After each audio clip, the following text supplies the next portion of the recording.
শুভ দুপুর বন্ধুরা। আজকে আমি তোমাদের সাথে আমার লাঞ্চ থালিটা শেয়ার করছি। তার আগে জানাই শুভ নববর্ষ। বড়দের জানাই প্রণাম আর আমার ছোটদের জানাই অনেক ভালোবাসা।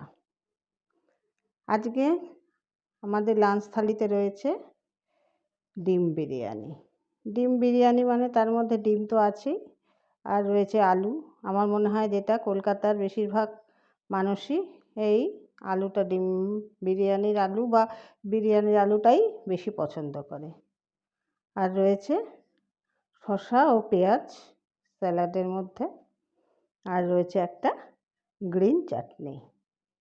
এইটা পুরোটাই আমরা কিনে এনেছি। আর সাথে রয়েছে চিকেন কষা। এই চিকেন কষাটা কিন্তু আমি ঘরে বানিয়েছি। এটা যদি তোমরা রেসিপি চাও অবশ্যই আমি শেয়ার করে দেব। আর সাথে রয়েছে টক দই। এটাও কেনা, যেহেতু গরম পড়েছে সেই হেতু টক দইটা মোটামুটি রোজই আমরা খাবারের সাথে খেয়ে থাকি। তা এই রইল আজকে আমাদের দুপুরের নববর্ষের খাবার। তো এই থালি আইডিয়াটা কেমন হয়েছে বা থালিটা কেমন হয়েছে তোমরা অবশ্যই আমায় জানিও।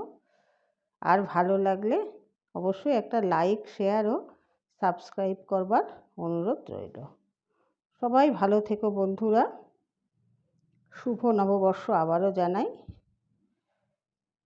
বাই বাই বন্ধুরা, সবাই ভালো থেকো। কেমন?